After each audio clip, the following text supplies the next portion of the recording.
Thank you and good afternoon, everyone. Welcome to this A-Level History Exam Insights event for the May-June 2024 exam series. And this session will provide you with insights and feedback on the summer exam series, and it will focus on the performance of some of the key questions in the series and provide some analysis in support. The session will point out some key statistical performance data also that may help you when planning for the year ahead. So in this session, we'll look at the performance of candidates in the May-June 24 series. We'll look at the variation of candidates' performances on different questions and why performance varies. We'll look at the examiner reports and common issues and frequently asked questions. So let's begin by briefly looking at the summer 24 entry data. And if you look here, we have the A-level history entries. You can see that numbers are down slightly on last year, possibly steadying after the drop in 2020. And what I'd like you to do, please, is to put into chat your comments on how uptake is at your centre. Is A-level history increasing or decreasing in popularity at your centre? It would be interesting to know. So please add that in to the chat. And then looking at A-level history entries by awarding body, you can see the entry numbers haven't changed that much since 2017 for the awarding bodies. Oh, great to see that there's a lot of you, for a lot of you, it's increasing. That's encouraging. And also, could you add into chat, how do you think students perceive the qualification? That would be interesting to see. Looking at the options, the paper 1 breadth study, you can see here which were the most popular of the options, very similar to last year, although 20th century Germany has nudged past Stuart Britain into 3rd place. And paper 2, entries by option, again, very similar to last year. And thank you. We're getting some really good messages in chat about how students find it. They're enjoying it. It's respected, although challenging. There's some really good comments which we'll find useful and be interesting to pair everybody's comments there. So thank you. Keep them coming. Looking at paper 3 then, entries by option. Again, very similar to last year, although British warfare has knocked British Empire off the top spot.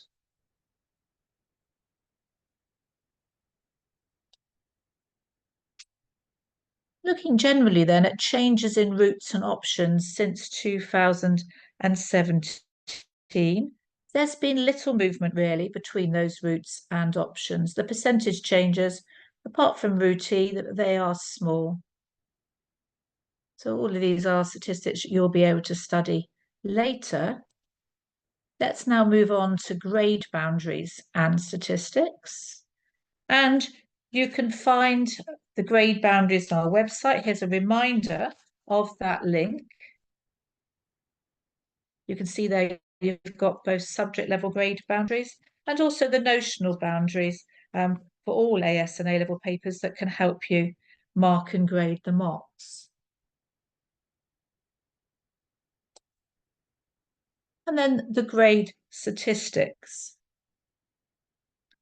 Interesting here, you can see that this is from 2017, which is when we the first assessment of the current spec. And you can see the shaded rows. So you've got 2020 to 2022, and they cover the years of the centre assessed grades, then the teacher assessed grades, and then the halfway return to pre-COVID outcomes.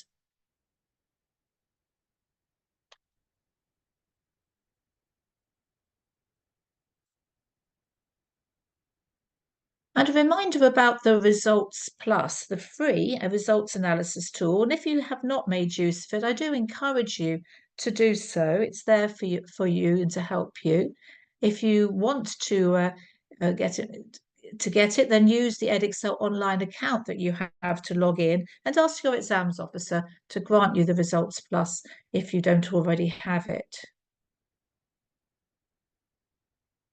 You can see also that there's a global data spreadsheet for each series. When you can look at the drop down on the AS and A-level history, there's another useful link there. and also a reminder of our free access to scripts service to view your students' marked exam scripts. So that all those links are there for you to help you. At the very bottom, you can, oh, by the way, we mustn't forget that that service, the free access to scripts service, you've got until the 13th of December to access that. And at the very bottom, you've got a case study. Now, it is GCSE history rather than A-level, but the general principles apply. So hopefully you will find that useful. So now let's move on to the feedback on the Summer 24 series.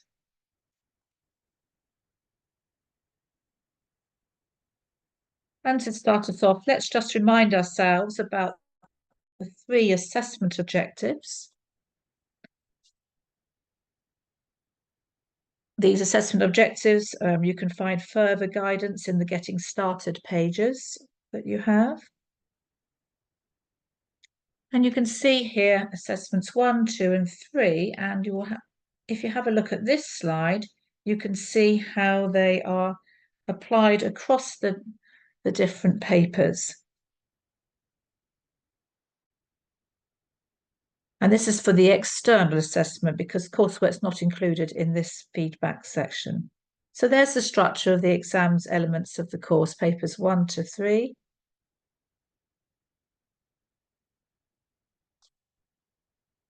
And so you'll find in your delegate booklet, and we'll be referring to it in a moment, a copy of the generic mark scheme for each of the assessment objectives.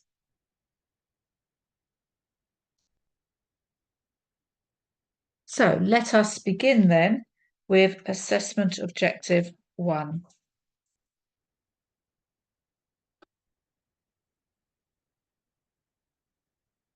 And so looking at the AO1 mark scheme, if you just turn to your delegate booklets, I'll just pause for you to make sure that you've accessed that. All right. And that's on page 2 of the delegate booklet. You will find the generic mark scheme for AO1.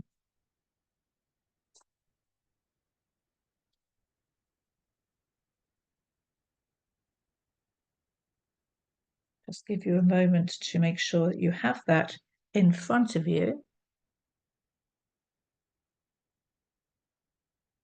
If you go right to the top of the chat, those of you asking where the delegate booklet is, right to the very top of the chat, there's a link there for you. Oh, and thank you, Mark. The link has again been put on to chat. So I'll just give you a moment to access that as we will be using it throughout the session.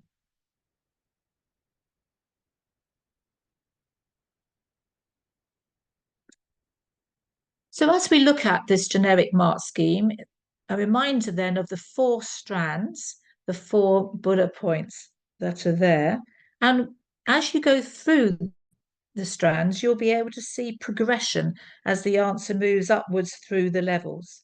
And if you have a look at that mark scheme in your booklet, page 2, let's just take one example. Let's take bullet point 2 to see how it progresses across the levels.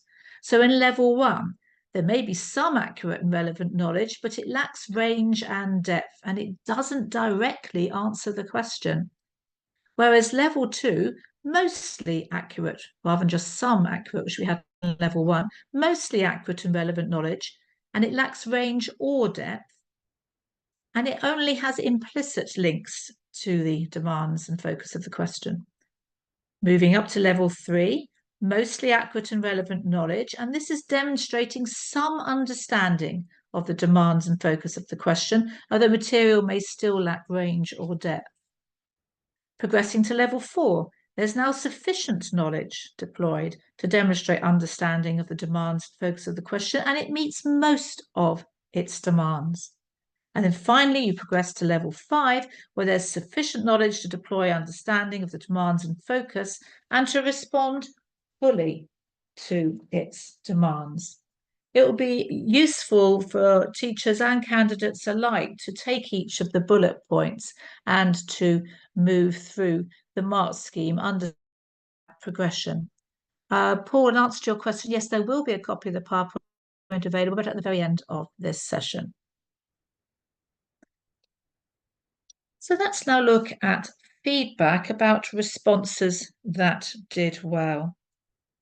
And as we go, think about and have in front of you that mark scheme we've just looked at to see how it links, the comments link to the AO1 mark scheme. And of course, no doubt you'll have already referred to the specific principal examiner reports for the particular papers for further information on this. Let's have a look, though, at, in general, responses that did well. First of all, they were well organised. They demonstrated evidence of planning and they communicated effectively, linking to bullet point 4. They were targeted on analysis. They explored the focus of the question under consideration, and there was a focus for most, if not all, of the response. Bullet point 1. They considered both the given factor or feature issue and counter-arguments with sufficient knowledge to demonstrate a secure understanding of both elements. They reached a judgment that was securely linked to the conceptual focus of the question. And thinking about what those concepts are, the second order concepts, we've got causation, significance, similarity and difference, consequence, change and continuity.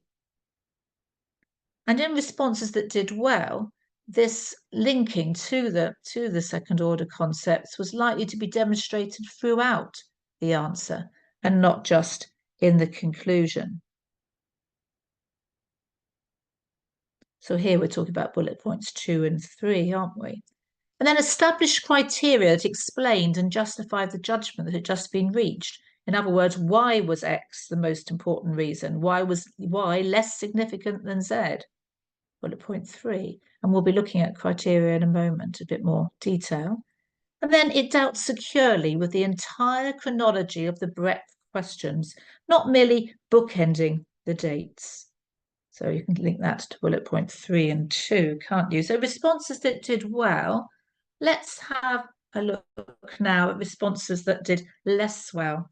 Well, having insufficient knowledge of the stated factor in the question, and therefore dismissing its importance with very limited discussion, or in some instances completely ignored it. Focused a response exclusively on the evidence supporting the given factor issue when counter-arguments were required. Now, you don't need to be balanced between support and counter-arguments, but both sides must be considered in order to enable a judgment to be reached, as in bullet point 3. Had limited knowledge of when particular events took place, and therefore unable to focus the analysis on the chronological parameters of the question. Bullet point 2. Were descriptive, generalized and or assertive in approach with only limited analysis. Bullet point 1. And then attempted to recycle an answer that had perhaps been written previously as homework, as a template for the answer. And so this meant that the focus was not on the question set in this examination series. And that constrained the mark that could be achieved. Bullet point 2.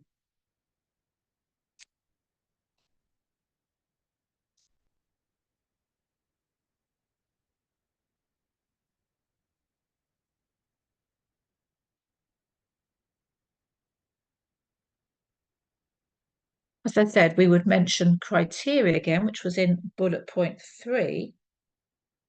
And a reminder here that criteria refers to the basis on which candidates reach their judgment, not the issues that are being discussed in the process of reaching the judgment.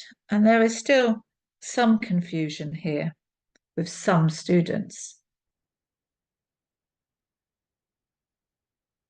The mark scheme progression moves from if you look again at the mark scheme we looked at a moment ago, the mark scheme moves from the lack of criteria or just the implicit use of criteria through to the selection and application of valid criteria that enable a judgment to be made and supported in the response.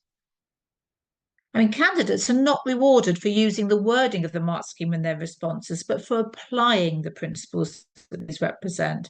And actually, some increase was noted this summer of candidates making more generic comments lifted from the mark scheme rather than applying those principles to their responses. If you would like further advice and guidance on criteria, there is a link here for you, which I hope you'll find useful. And of course, a reminder that applying criteria also applies to the AO2 responses and to the coursework, although that's not being dealt with in this session. Again, those who are looking for the resources button, there is also a link if you look further up that Mark has put into the chat. So hopefully you can find that there.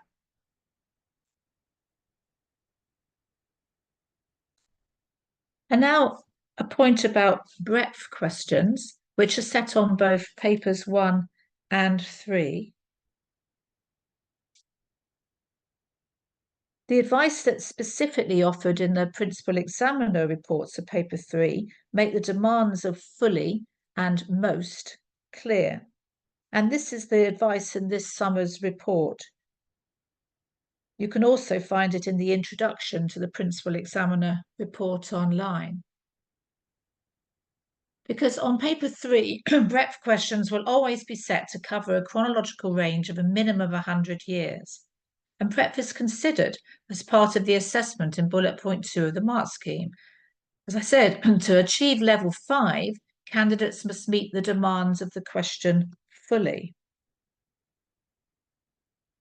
The requirements of the question will vary, and key developments relating to the question may be more specific to the entire chronological range in some questions and options than in others. But it was judged not possible for candidates to have fully met the demands of any Section C question unless they have at least 75% of the chronological range of the question. To achieve level 4, candidates must meet most of the demands of the question. And it's thought that it's unlikely to actually meet most of the demands of the question unless they've covered at least 60% of the chronology. So that's at least 75% in order to be fully covering for level 5, and at least 60% to cover most for level 4. There continues to be use made of the practice of bookending of the chronology this summer, with little being put between those bookends. And that approach is unlikely to meet the demand of those higher levels in bullet point 2. And as I say, those expectations for breadth are made explicit in the principal examiner's report, which is available on the GCE history page of the website, and there's a link here for it.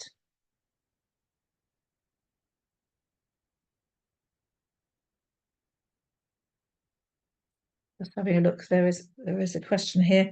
Yes, this is for bullet point 2 that we're talking about, fully and most coverage in bullet point 2, to answer your question, Kieran. So let's have a look now at some exemplar answers. And if you could refer to your booklet, please, on page 3. We've got the question, how accurate is it to say that the terror of 1793 to 94 and the White Terror of the mid-1790s were markedly different? And I'd like you to read through the exemplar, which you'll find on from page 4 to 6, please. This is actually a level 3 response. So have a look with the mark scheme there as well to see if you can recognise why this is a level 3 response. And we'll have a look at it together in just a moment. I'll give you a few minutes to read it.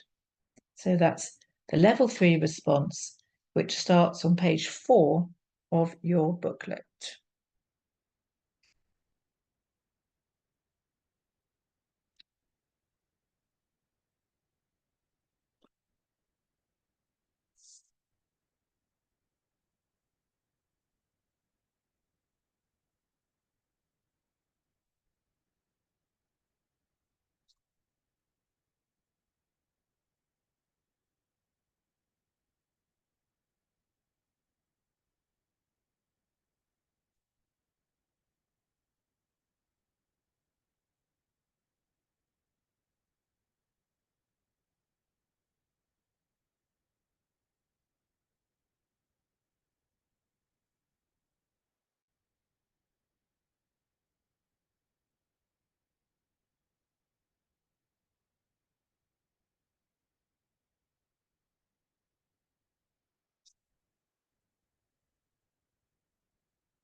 Here, in an answer to your question, while the others are still reading the essay, if the judgment was level 5 in all the bullet points apart from bullet point 2, then yes, it would be in level 5. It wouldn't be at the very top of level 5, but it would be. But of course, one has to ask, if they're not covering the whole range, is that affecting the other bullet points? Is it affecting the caliber of the analysis, for instance? So I think that really would depend on the answer, wouldn't it? But not covering the amount may well affect more than bullet point 2. That's something you'd have to judge when you were reading that essay. I hope that helps. Okay, just another minute.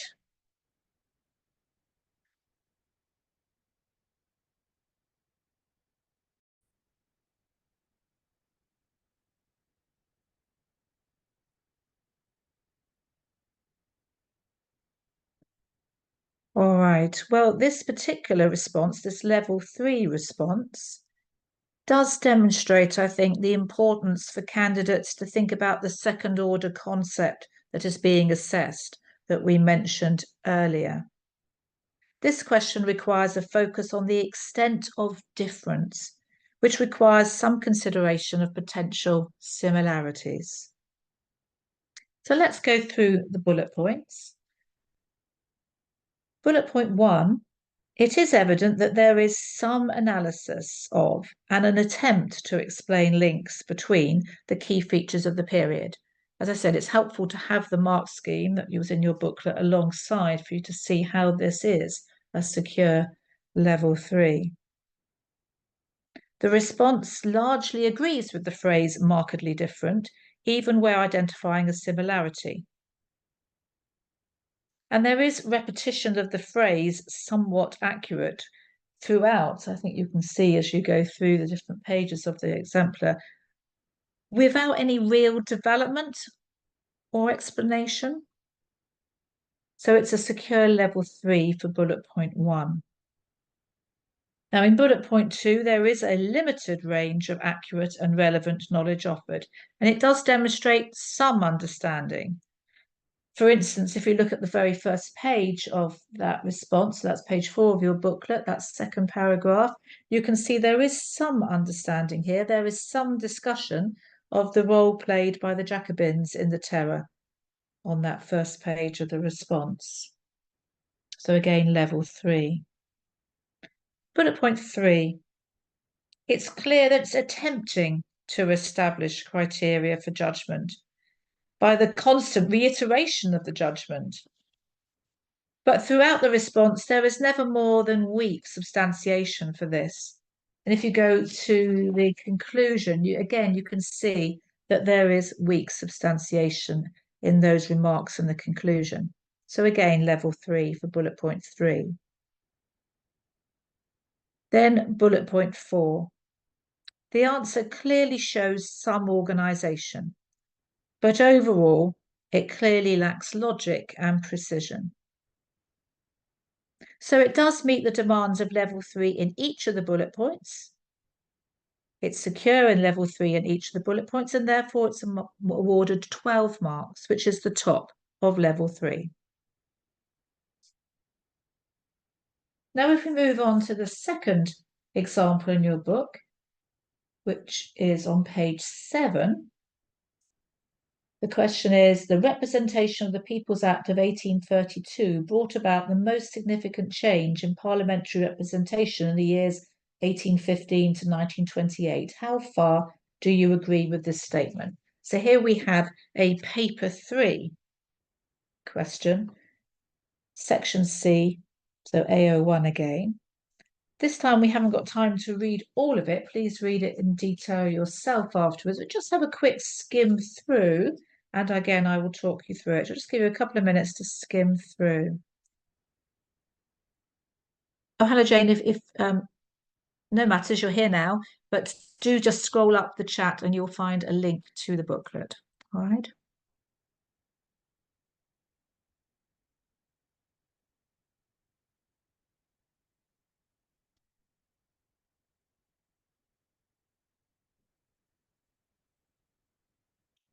So we're just having a quick look at the next exemplar, which is from page 7 onwards, the typed essay. Just a skim through, please. And this is a level 5 response.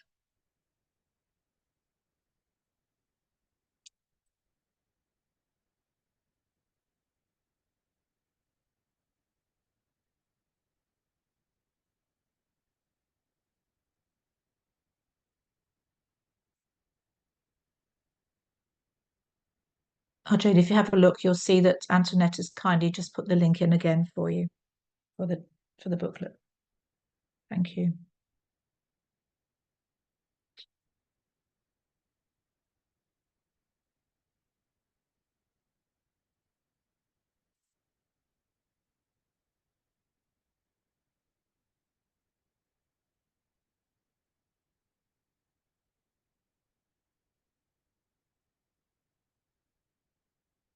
Let's have a look at that.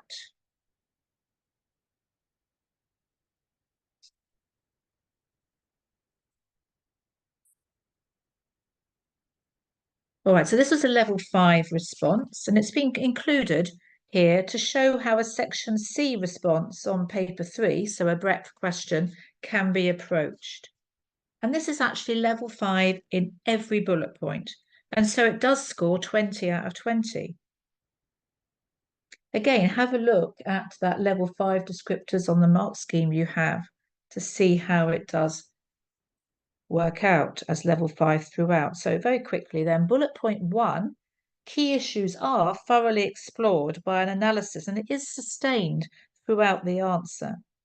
The response begins with the stated factor in the question, arguing only for a limited significance, and it clearly substantiates this analysis by explaining not only how it was significant, but also why it was not. Bullet point 2, precise knowledge is deployed throughout the response to demonstrate a secure understanding of the demands of the question. And in terms of the chronological coverage that's demanded, the stated factor is 1832, and the response does deal in detail with a significant range up to 1928. There are some passing references to the years before 1832, and these could have been more securely developed in relation to the question focus. However, the combination of material is certainly more than sufficient, and there is actually substantial coverage of 85% of the chronology of this specific question. So it certainly can be seen as fully answering the question. So level 5, secure level 5 again. Bullet point 3, the answer has clearly established valid criteria to the time frame of the question.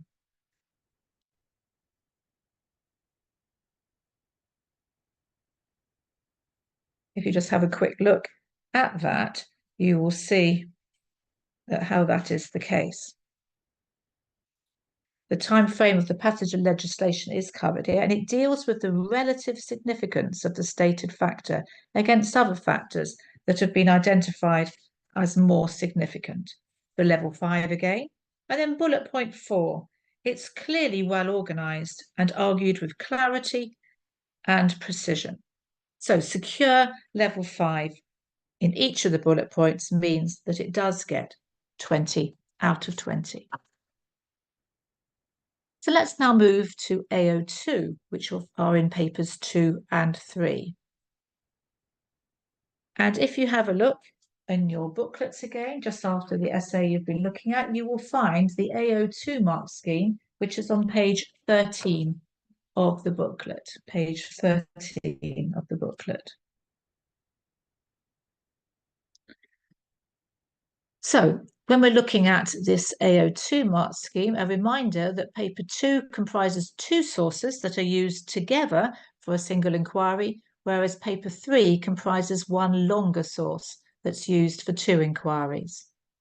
And there are 3 strands in this mark scheme, and these are indicated by the 3 separate bullet points. Again, let's have a look at that generic mark scheme to see how you progress through the various levels. So I'm going to take an example here, bullet point 1. So this is page 13 of your booklet. So bullet point 1, at level 1, there's just surface level comprehension of the source material without analysis. There's some material relevant to the question, but usually in the form of direct quotes or paraphrases. Whereas level 2 demonstrates some understanding and does attempt analysis of the source. It selects and summarizes information, and it makes undeveloped inferences relevant to the question. To progress to level 3, rather than just some understanding, you're now demonstrating understanding of the source. And there is now some analysis selecting key points relevant to the question. And they are actually beginning to make valid inferences. Progressing to level 4, there's now analysis of the source material, interrogating the evidence. First use of the word interrogate, interrogating the evidence to make reasoned inferences, and showing a range of ways that the material can be used, although treatment of the two sources could be uneven at level 4. Level 5, though, you are interrogating that evidence of both sources, this time with confidence and discrimination. You're making reasoned inferences and showing a range of ways, for example, by distinguishing between information, claim, or opinion. So you can see here how there is progression through the mark scheme. And again, as I say, it's always useful for candidates themselves to be asked to compare each level for each of the bullet points.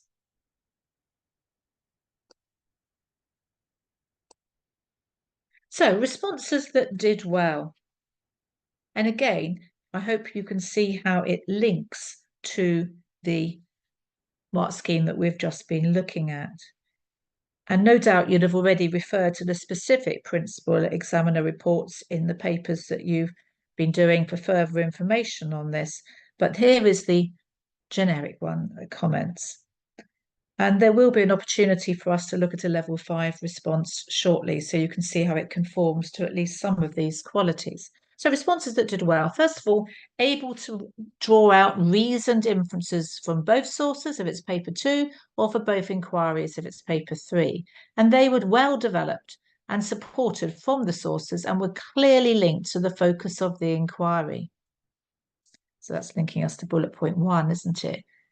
They used relevant knowledge of the historical context effectively to explain the inferences, to expand on details, and to challenge the arguments raised by the source or sources. That's bullet point 2. They didn't include extraneous contextual knowledge that had no real relevance for the content or provenance of the sources provided. Bullet point 2. And they evaluated the source or sources thoroughly in relation to the demands of the question, on the basis of contextual knowledge and/or the nature, origin, and purpose of the source. Point 3. And in paper 2, answers understood the requirements to use the sources together, and there was evidence of this. And this was achieved in a variety of different ways.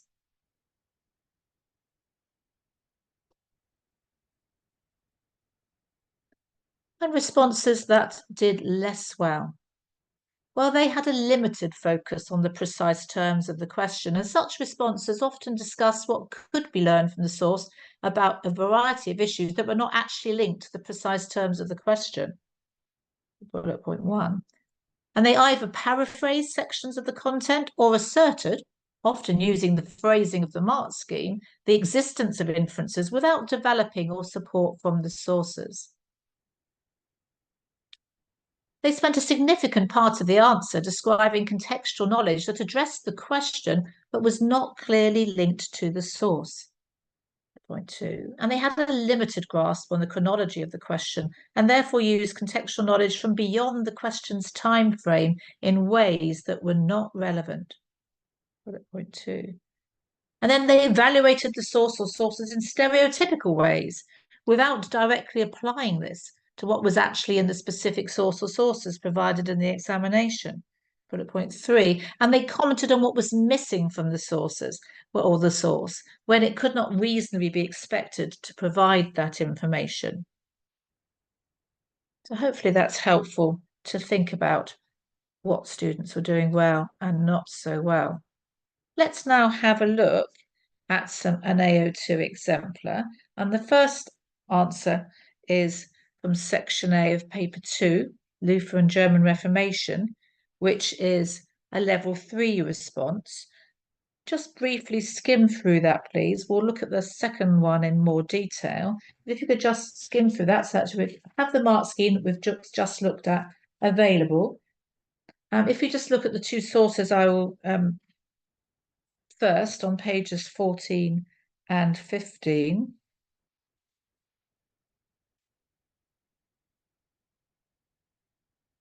You've got, everybody found them? Pages 14 and 15 of the booklet. Just a quick summarise of the two sources that you've got in there. Source 1 is a letter written by Luther shortly after the Diet to a sympathiser.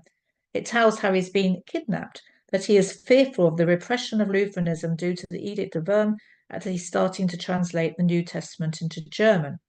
Source 2, on the other hand, is a report written by Luther's right-hand man, Melanchthon, to Duke Frederick the Wise, Luther's protector, asking that Luther be allowed out of protective custody to deal with an outbreak of religious radicalism that has developed in his name. So if you now just turn to the exemplar itself, again, just to skim through, please. We have, so I will take you through it in just a moment, and then we'll spend a little bit more time on the second exemplar.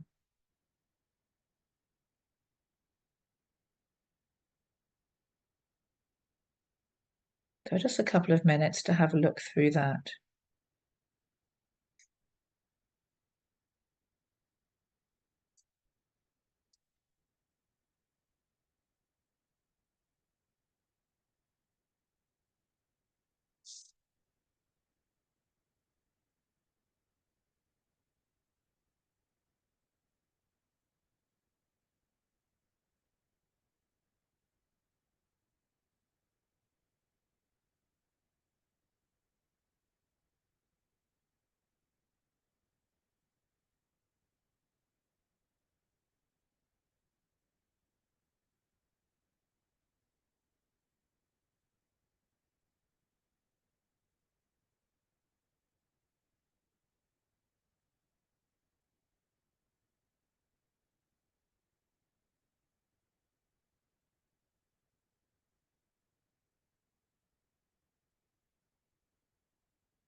In answer to your question, Beth, it's not absolutely essential to make a clear decision in the introduction, but I do agree with you that it really does help in order to have a sustained argument, doesn't it?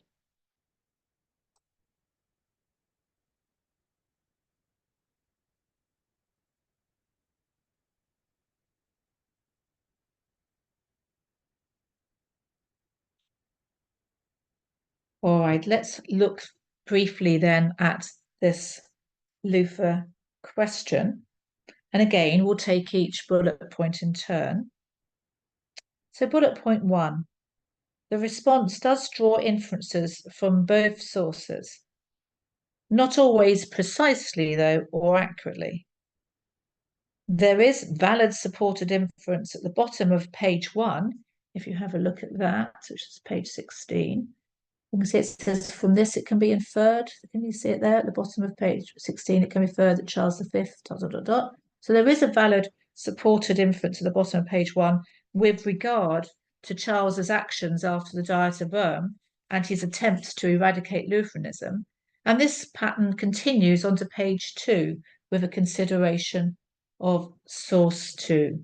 You can see just down there, inferences can be made from source 2. It says just the second paragraph down. In bullet point 2, there is some accurate contextual knowledge present. However, the contextual knowledge added to the inference on page 1 is not precisely accurate, although it is in support. There is further valid knowledge used in conjunction with the source on page 2. Sorry, page 2, I should be saying we're talking about page 16 and page 17 in the booklet. So on page 17, there is some further valid knowledge with regard to the radicalism of the Zwicker prophets. So there is some, so level 3 minus for that particular bullet point. Then bullet point 3, the candidate accurately comments on source provenance on page 18. You can see it starts just a few lines down. There are strengths to the provenance of both sources, for example. Can you see that there? They do note the nature and origin of the sources, as you can see there.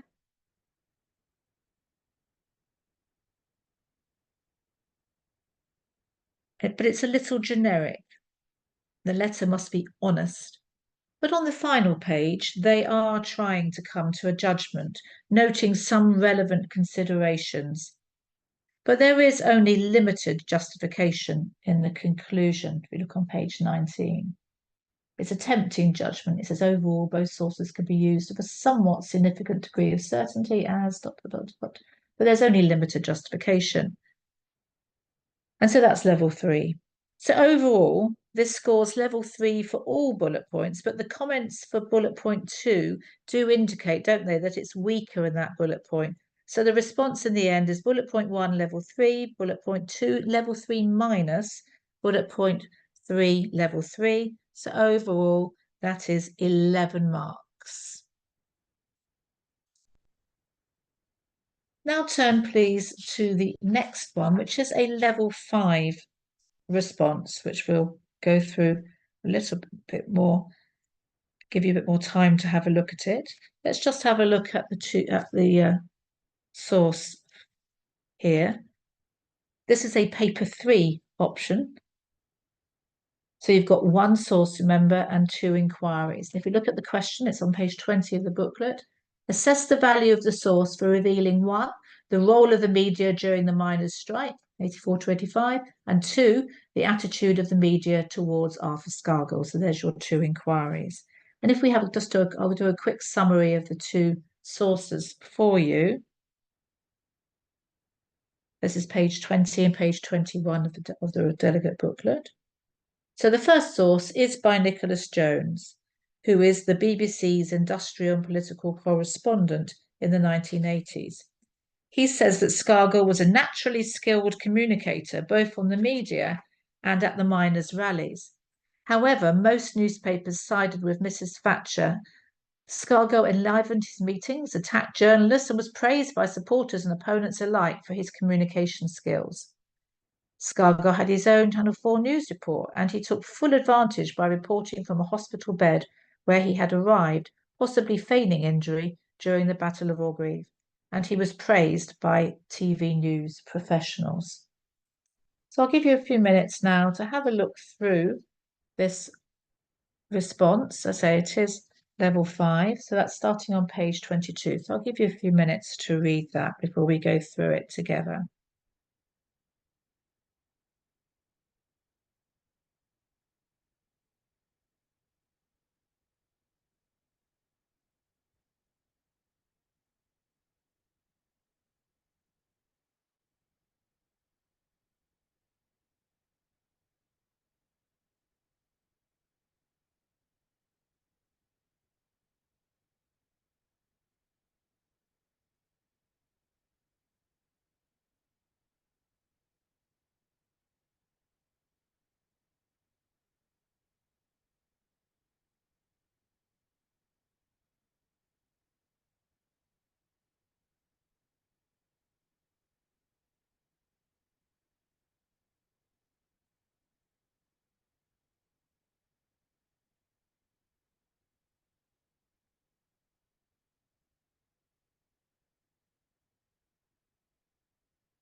In answer to your question, Nick, there's no one structure for the paper 2. You could do source 1 in the first paragraph and source 2 in the second paragraph, or you could comparing both in each paragraph. But the important thing is that whichever structure you use, that you are still analysing both sources together, that element is clearly in your answer. So I hope that helps.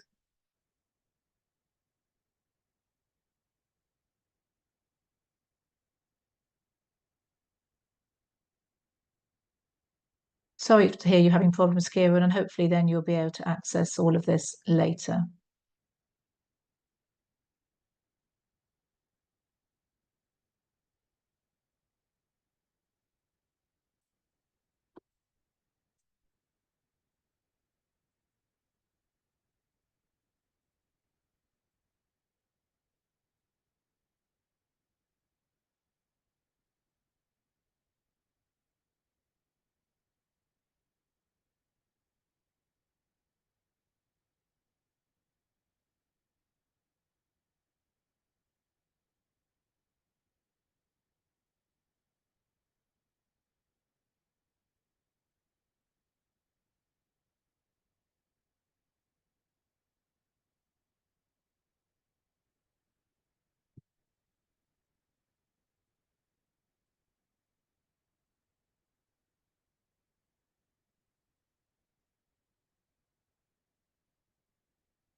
So this exemplar that you've been looking at is a secure level 5 response. It got 20 out of 20. It's level 5 in every bullet point.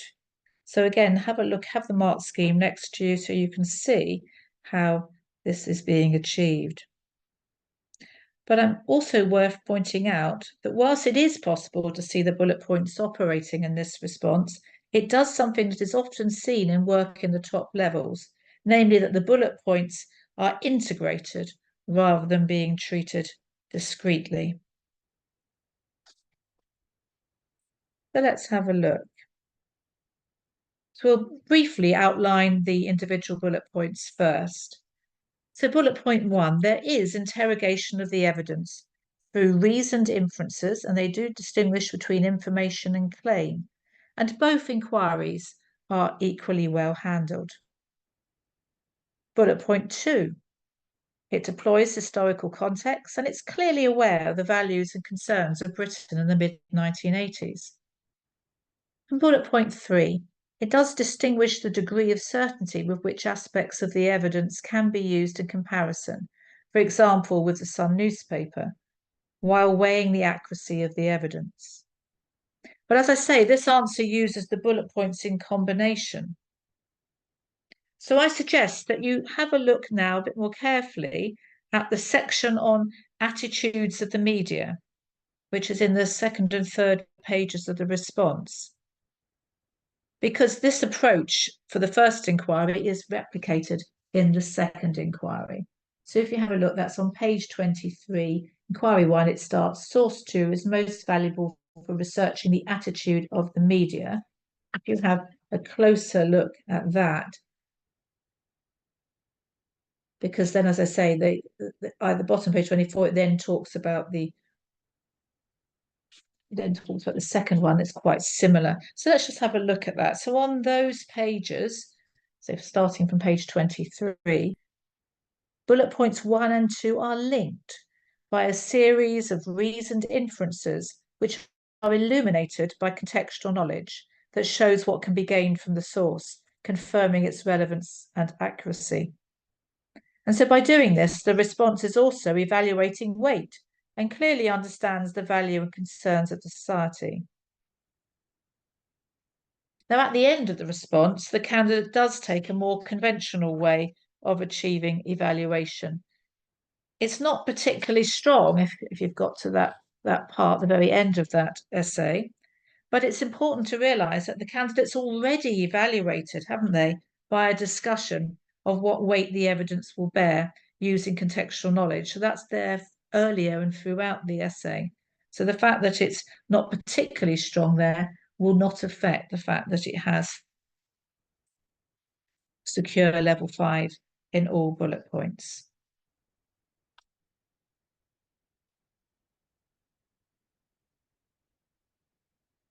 So let's now move to AO3 in paper 1.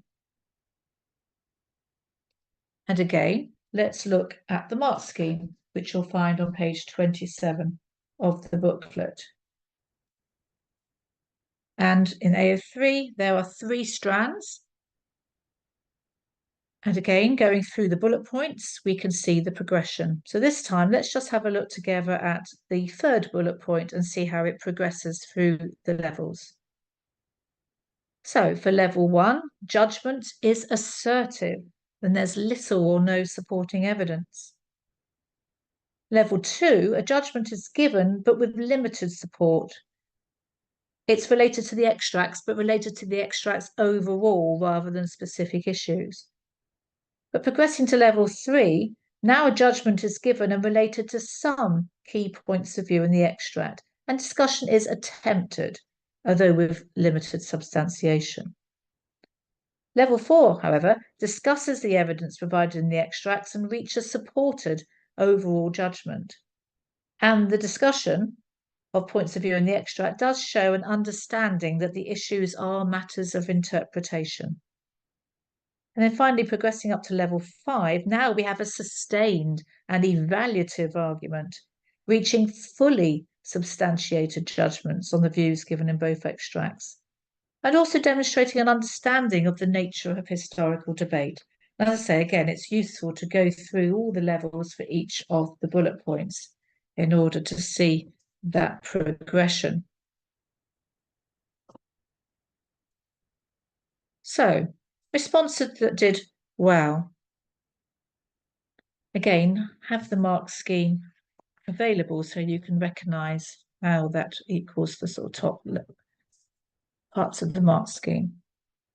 And again, no doubt you've already referred to the specific principal examiner reports in your papers for further information on this. And shortly we'll be looking at a level 4 response together. So let's see, things that did well. First, they clearly engage with the different arguments provided within the 2 extracts, recognising that these are historical interpretations. So bullet point 1. And they provided a comparative analysis of the different interpretations. For instance, they considered their differences or compared their arguments. Again, bullet point 1. Bullet point 2, they explored the validity of the arguments offered by the 2 historians in light of the evidence, both from within the extracts and supported by reference to the candidate's own knowledge. And they used careful selection of own knowledge so that it relates to the issues raised within the extracts, and they integrated with them. And they used this as the basis for developing and critiquing the interpretations under consideration. And then bullet point 3, they showed a secure awareness throughout the response of the demands of the question, clearly linked to the use of the extracts. And they reached a judgment about the view provided in the question, taking account of the views of both extracts in the process. And this judgment was generally apparent in the course of the answer, not just as a conclusion. So again, looking now at the lower levels of the mark scheme to see how it links, let's have a look at the responses that did less well. They made limited or uneven use of the extracts, and they often paraphrased or just picked out information from the extracts with little development or explanation of their arguments. Bullet point 1. And they misinterpreted elements of the arguments presented in the extracts.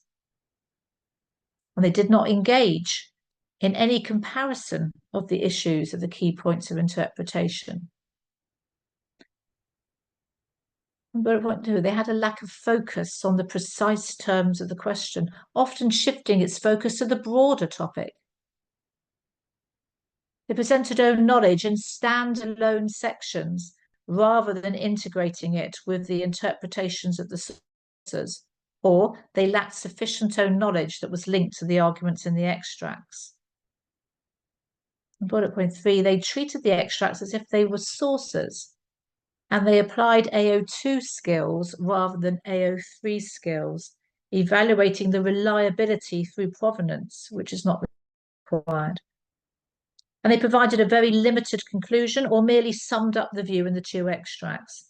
And this meant that there was only a limited judgment as to how convincing the candidate found the stated view.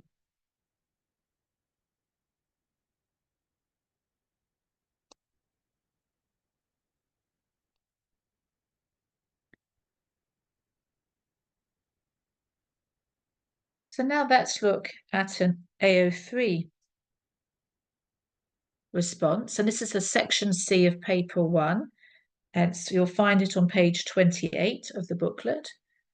And the question is, in the light of differing interpretations, how convincing do you find the view that the slave trade was abolished in 1807 because the political climate favoured abolition? And what you have here is a secure level 4 response. So having a look at the two extracts, page 28 and 29, which you'll find in the delegate pack, here's just a summary of the main points for you. So extract 1, it argues that the primary reason for abolition was the changed political climate by 1807. The French Revolution prompted government allegations that calls to abolish slavery were synonymous with support for revolution, and this prevented abolition gaining traction after 1793. When Napoleon sanctioned slavery, and as slave revolt was successful in Haiti, the government seized the opportunity to grab the initiative and seize the moral high ground. Humanitarianism had ended up as a useful propaganda for British imperial interests in 1807. So that's extract 1 on page 28 summarised. Let's now look at the Eric Williams extract on page 29. And Williams stresses the important role of the humanitarian campaigns that were, quote, the spearhead of the abolitionist movement. And the important work of key individuals is also emphasised with some detail on Clarkson and Wilberforce. So have now a read, please, of that answer, remembering it's a secure level 4, so that's 16 out of 20. So have the mark scheme beside you so you can see how it matches those level descriptions. And I'll give you a few minutes to look through that.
Let's give you another minute to read through this final exemplar.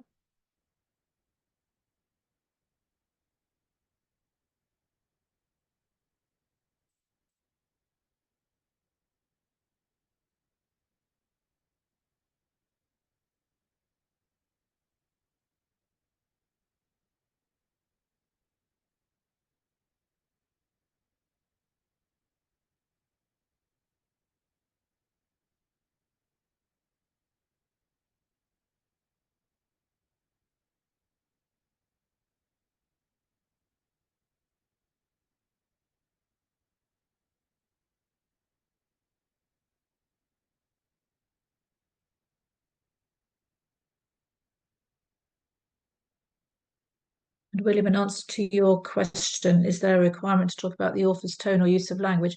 I suppose it does depend, doesn't it, very much on the extracts that you've been given, because if that would help understand the nature of historical debate or help to understand the issues and matters of interpretation, maybe it's relevant.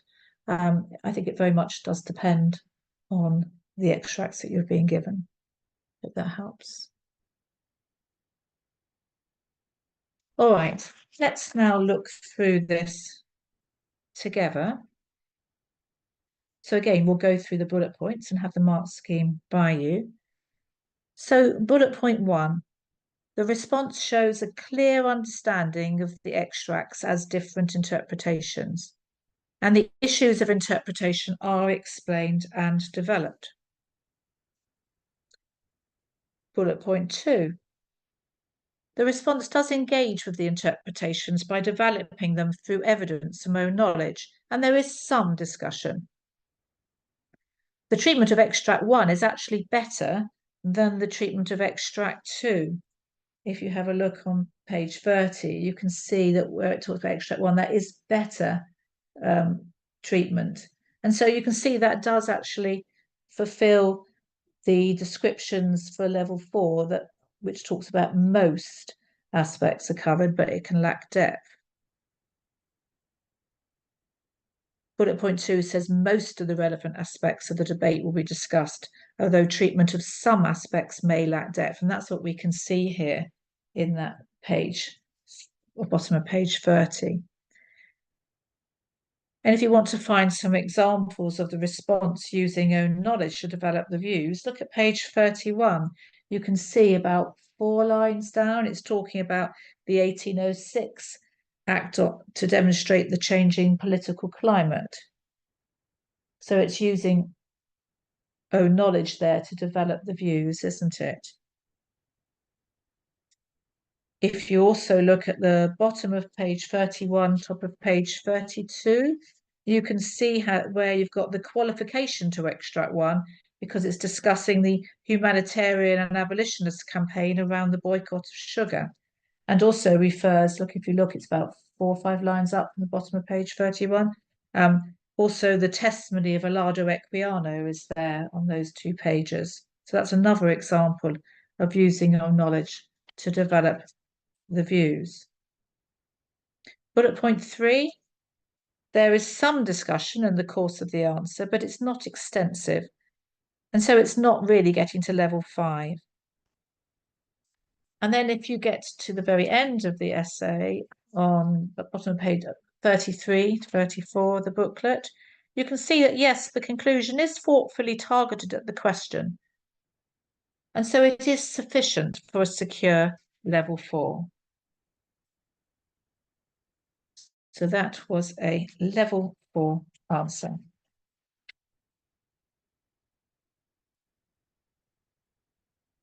A secure level 4. Okay, so we can imagine about 16 marks at secure level 4. So that's taking us through the 3 assessment objectives, and I hope you'll be able to spend some time later looking through the exemplars in more detail with the mark scheme beside you to get some of understanding of that progression through the levels for each of those 3 assessment objectives. I want to now talk to you about the support and training that Pearson's offers, because there is a substantial amount on offer for you. First of all, if you haven't seen it already, can I draw your attention to the new coursework guide that's drawing together all the existing support. There's a lot out there on guiding for coursework, but this brings it all together. And that was just recently, this summer. So well worth getting hold of, and you've got the link there. There's also about to be released, so it says autumn, so watch out for this space, a case study on the South Africa depth study. But there's lots of other support materials around, and if you go on the link on this page, on this slide here, you'll get the details and links to all the existing support materials.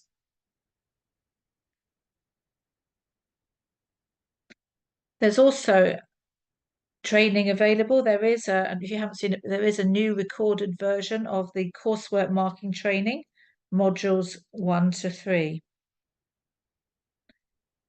And there will be another online network event in the spring term. We'll be giving you more details of both the date and the particular focus soon, so keep an eye out for that. So a lot of material there for you, including new stuff either just been released or about to be released, so keep a lookout for that.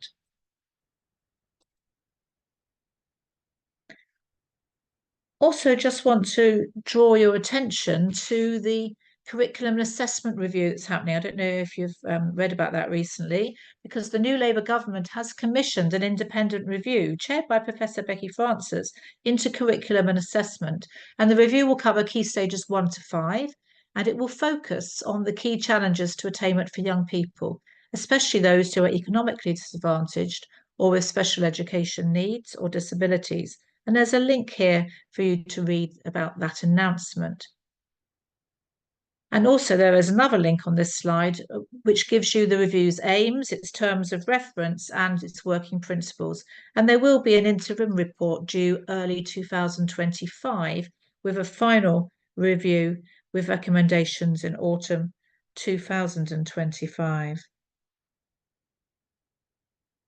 If you would like to, you might want to put into the chat what that you think might be the key issues at key stage 5 that the review could cover, and what you might like to see Becky Francis's review focusing on.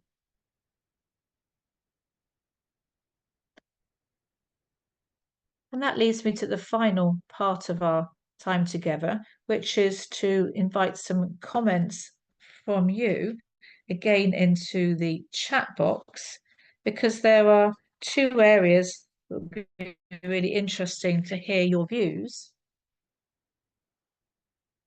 And starting with the first one, which is on feedback on summer 2024. How did your students find the summer series, and what did you think of the summer's papers? Please add it into the chat box. Now, there's 167 of you on here, so we're not going to have time to be able to discuss all of the points that are raised. But I promise that we'll be reading them afterwards. And so your feedback will be listened to, it will be heard. So I would encourage you, I'm going to give you some time now, just that first section. We'll have time to look at the next questions now. So please put in your comments. It will be interesting to hear, how did your students do? What did they think of the paper from summer 24? Thank you.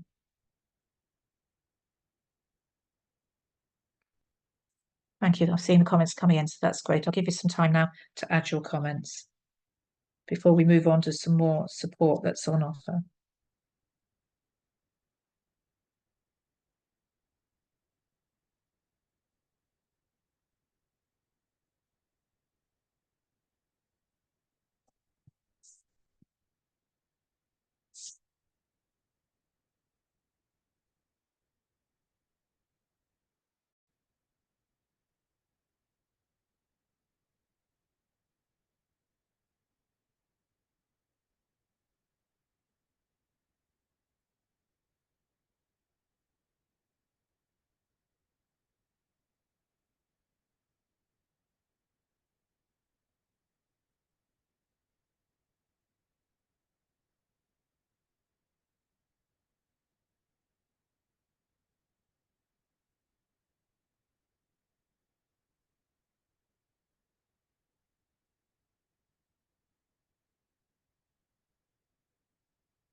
Thank you for all your comments. Please keep them going. There's a little bit more time for you to do feedback on summer 2024. And we do, as I say, we will be reading all of these comments later and take them on board.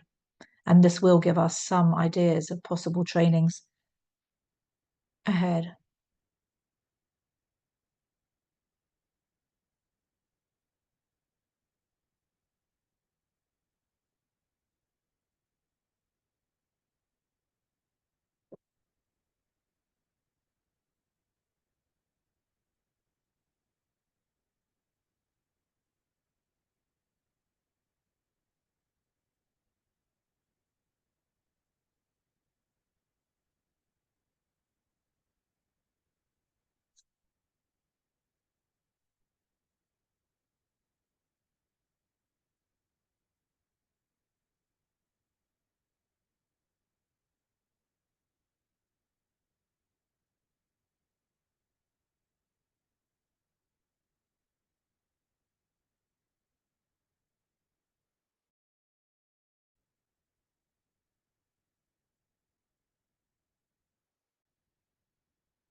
And if we could move to the second part of our discussion here, and that's looking forward to the summer 2025, how are your new Year 13 students progressing towards the summer 25 series?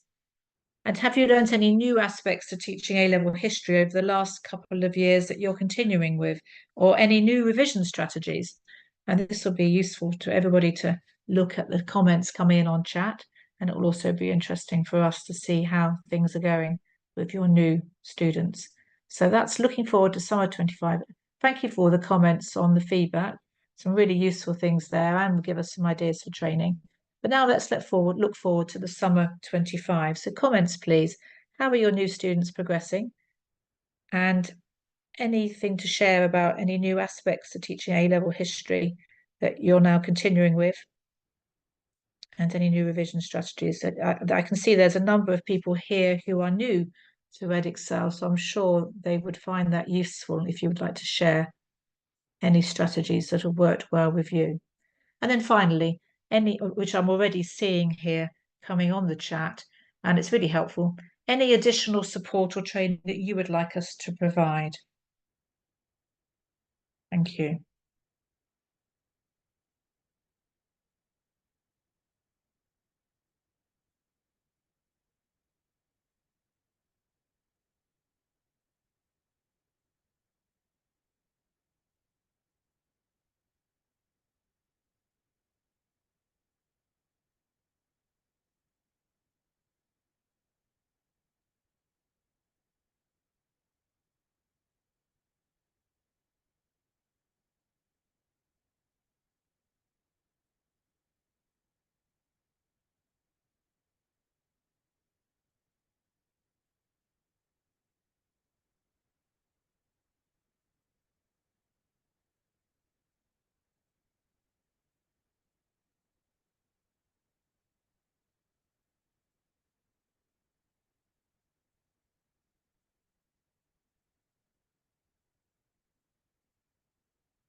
Thank you. Keep those comments going. Just another minute.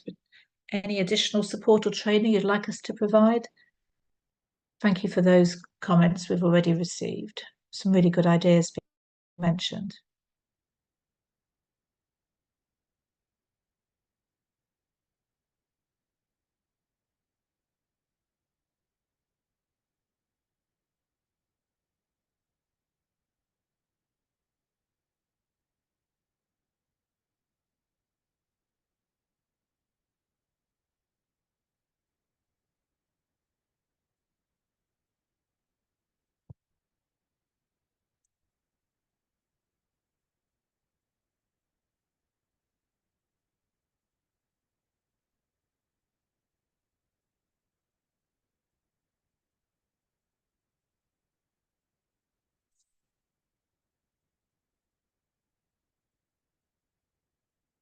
Thank you. Some really useful comments there. Do keep them coming if you still haven't got your point of view across.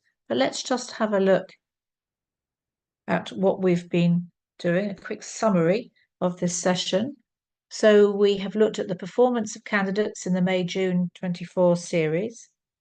We've looked at the variation of candidates' performances on different questions and why performance varies. We've looked at the examiner reports and we've looked at some common issues and frequently asked questions. Now, I'd like to draw your attention to what we're doing at the moment. We're currently exploring new methods of delivering training for A-level history, and we're seeking volunteers to join a focus group. And I do see from the comments that there are some of you who are giving ideas and opinions on new methods of delivering training. So this might be of interest to you. If so, please scan the QR code on the slide to apply to take part. You can also access this in the delegate pack. And so we're looking for volunteers to participate in this focus group, which will look at new A-level history coursework training. And we understand that fitting live training sessions into a busy schedule can be challenging. And so trying to develop an anytime training course for the A-level history NEA, which will be accessible through the Professional Development Academy. But before its official release, because work has already been done on it, we are offering a select group of volunteers the chance to review the course and provide feedback. They select, numbers are limited, and we will be in touch later if you've got a place in the focus group if you've applied. So if you're interested, that is something for you.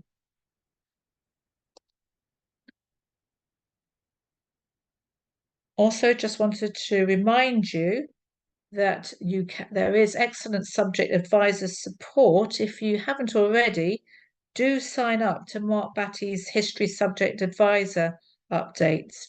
Typically, he sends out one per month, so it's well worth being signed up for that. And you could find the subject advisor for your area on the link on the slide. And you can actually find another link there for how to get those regular updates. It covers qualification news and support, so useful to have those links there. Also, if you are interested, you can find out more about the professional development courses that Pearson's offers. And you've got another link there to see those possible courses that you might be interested in. So lots of possible things there.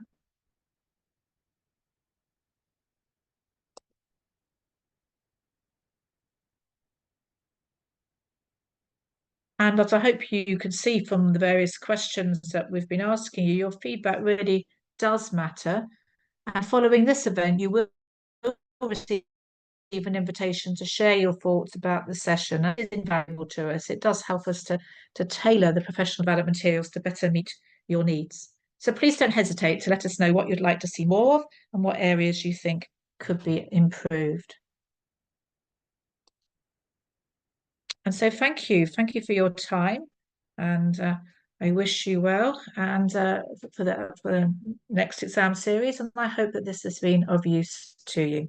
Thank you very much.